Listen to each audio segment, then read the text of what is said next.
ሾን የበሽታው ምንነት ፋቲ ሊቨር ዲዚዝ ይህ ማለት እንደ ትራይግሊሰራይድስ ያሉና ሌሎች ፋትስ ጮማዎች በጉበት ሴሎች ውስጥ መከማቸት በሽታ ነው። The amount of fatty acid in the liver depends on the balance between the processes of delivery and removal. በአንዳንድ በሽተኞች ላይ ይህ በሽታ ከጉበት ሴሎች ኢንፍላሜሽን እና የጉበት ሴሎች መሞት ጋር አንድ ላይ ሊከሰት ይችላል። Potential pathophysiologic mechanisms for fatty liver include the following. Decreased mitochondrial fatty acid beta oxidation, increased endogenous fatty acid synthesis or enhanced delivery of fatty acids to the liver, deficient incorporation or export of triglycerides as very low density lipoprotein VLDL የዚህ በሽታ ሁለት አይነቶች አሉ። እነዚህም አልኮሆሊክ ሊቨር ዲዚዝ ALD እና ኖን አልኮሆሊክ ፋቲ ሊቨር ዲዚዝ ናፍልድ ይባላሉ። አልኮሆሊክ ሊቨር ዲዚዝ ALD ይህ በሽታ ማለት ብዙ አልኮል በመጠጣት ምክንያት እንደ ትራይግሊሰራይድስ ያሉና ሌሎች ፋትስ ጮማዎች በጉበት ሴሎች ውስጥ መከማቸት በሽታ ነው። ጉበት አብዛኞቹን የምንጠጣቸውን አልኮል መጠጦች ይሰባብራቸውና ያስወግዳቸዋል። ይህንንም የሚያደርገው እነዚህ አልኮሎች ሰውነታችን ላይ ጉዳት እንዳያደርሱ ነው። ነገር ግን ጉበት እነዚህን አልኮሎች ሲሰባብራቸው ለጉበት መርዛማ የሆኑ ኬሚካሎች ይፈጠራሉ። እነዚህ ደግሞ የጉበት ሴሎችን ይጎዳሉ፣ ኢንፍላሜሽን እንዲከሰት ያደርጋሉና የሰውነታችንን በሽታ መከላከያ ስርዓት ያዳክማሉ። ይህ በሽታ የሌሎች ጉበት በሽታዎች መጀመሪያው ምልክት ነው። ቀጥለው የሚከሰቱት በሽታዎች አልኮሆሊክ ሄፓታይቲስ እና ሰሮሲስ ናቸው። የዚህ በሽታ ምክንያቶች የሚከተሉት ናቸው።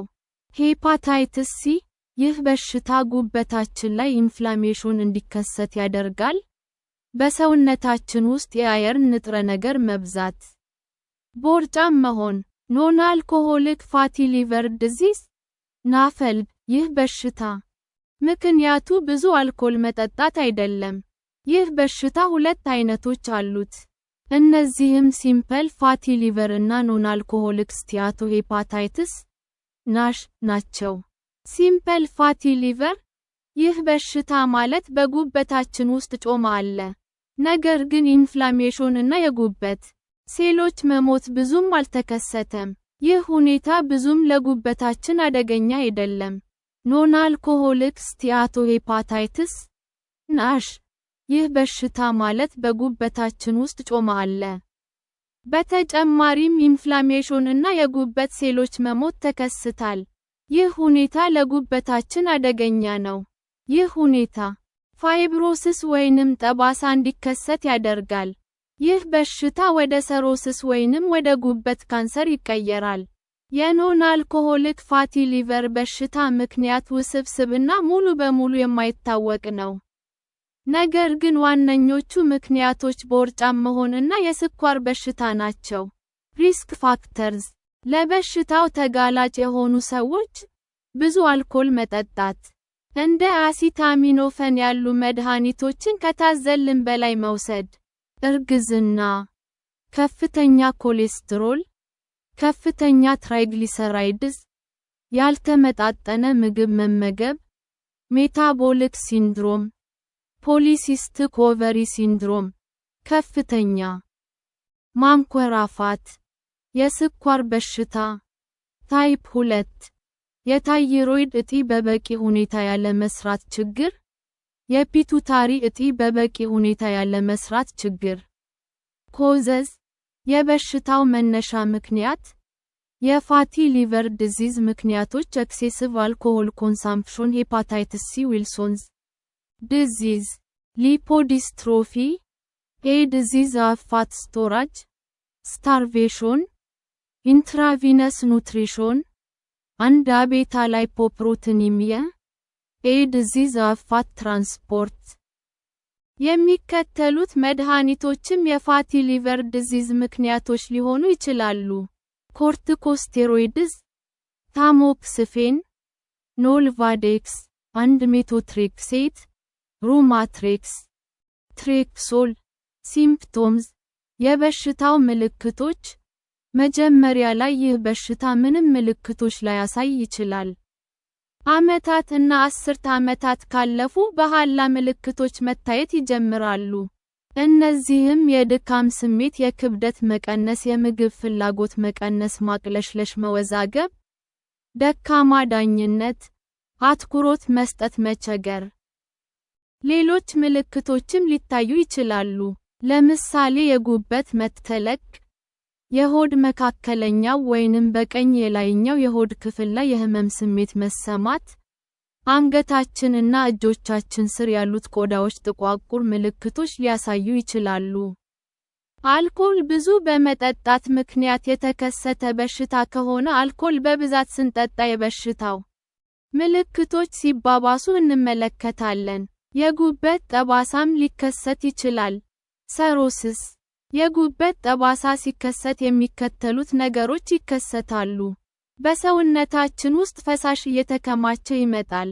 የጡንቻ መድከም ዌስቲንግ ኦፍ ዮር ማሰልስ፣ በውስጥ ሰውነታችን መድማት መከሰት። የቆዳ እና የዓይናችን ቢጫ መሆን። የጉበት ሥራ ማቆም። ዳያግኖሲስ አንድ ቴስት፣ የበሽታው ምርመራ፣ ሊቨር ባዮፕሲ። ሐኪሟ የጉበት ሴሎች ናሙና በመርፌ ከጉበት ላይ ትወሰድና ናሙናውን በማጉያ መነጽር ማይክሮስኮፕ ትመረምራለች። የአልትራሳውንድ ምርመራ ይህ በሽታ መከሰቱን ሊጠቁመን ይችላል። የሲቲ ስካን እና ኤምአርአይ ምስሎች ምርመራ የጉበት ጠባሳ መፈጠርን ፋይብሮሲስ ሊያሳዩን ይችላሉ። ፋይብሮሲስ ጠባሳ መፈጠር A condition marked by increase of interstitial fibrous tissue. Fibrous, containing, made of, or resembling fibers. የደም ምርመራ ሐኪማችን በመደበኛ የደም ምርመራ ወቅት በደማችን ውስጥ ያሉት የጉበት ኢንዛይሞች መጠን ከጤናማ መጠን በላይ ሆነው ልታገኝ ትችላለች። ነገር ግን ይህ በሽታ ፋቲ ሊቨር ዲዚዝ ተከስቷል ማለት አይደለም። ይህ በሽታ ስለመከሰቱ እርግጠኛ ለመሆን ኢንፍላሜሽን ያስከተለውን ትክክለኛ ምክንያት ለማወቅ ተጨማሪ ምርመራዎች ማድረግ ያስፈልጋል።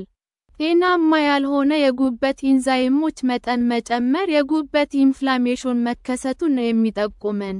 ኢንፍላሜሽን A local response to cellular injury that is marked by capillary dilatation, leukocytic infiltration, redness, heat, and pain and that serves as a mechanism initiating the elimination of noxious agents and of damaged tissue. ኢንፍላሜሽን ማለት በሰውነታችን የሆነ ቦታ ላይ በሆነ ችግር ምክንያት፣ በጀርሞች ወይንም በሌላ ነገር ምክንያት ጉዳት ሲደርስ ሰውነታችን ያ ጉዳት የደረሰበት ቦታ ላይ ጥቃቅን የደም ቱቦዎች እንዲሰፉ ያደርግና ከዚያም በሽታ ተከላካይ የሆኑት የነጭ ደም ሴሎች በቦታው ተገኝተው ከውጭ ወደ ሰውነታችን የገቡትን ጎጂ ተዋሲያን፣ የሞቱ የራሳችንን ሴሎችና መርዛማ ኬሚካሎችን ያስወግዳሉ። ይህ ሂደት ደግሞ በቦታው ላይ ትኩሳት፣ በርበሬ መምሰል፣ ማበጥና ህመምን ያስከትላል። በአጠቃላይ ኢንፍላሜሽን ሲከሰት በቦታው ያሉ የሰውነታችን ሴሎች በሁለት ነገሮች ጉዳት ይደርስባቸዋል። የመጀመሪያው ወደ ሰውነታችን የገባው ጎጂ ነገር የሰውነታችን ሴሎች ላይ ጉዳት ያደርሳል። በዚህ ሂደት የተወሰኑ ሴሎቻችን ሊሞቱ ይችላሉ። ቀጥሎ የሰውነታችን የበሽታ መከላከያ ስርዓት ደግሞ ይህንን ጎጂ ተዋሲያንን ወይም ሌላ ነገርን ሲዋጋ የተወሰኑ በቦታው ያሉ የእኛን ሴሎችንም አብሮ ይገድላል። ከኑግ ጋር የተገኘ ሰሊጥ አብረህ ተወቀጥ እንደሚባለው፣ ጦርነቱ ካበቃና ጎጂ ተዋሲያኖቹ ከሞቱ በኋላ ሰውነታችን የተጎዳውን የሰውነታችንን ክፍል መጠገን ይጀምራል። ይህ ጥገና ደግሞ ጠባሳን ትቶ ያልፋል። ይህ ጠባሳ ደግሞ ሴሎቻችን ወይንም ቲሹዎቻችን ወይንም ኦርጋኖቻችን ስራቸውን በአግባቡ እንዳይሰሩ ያደርጋል። አካላዊ ምርመራ ጉበታችን ላይ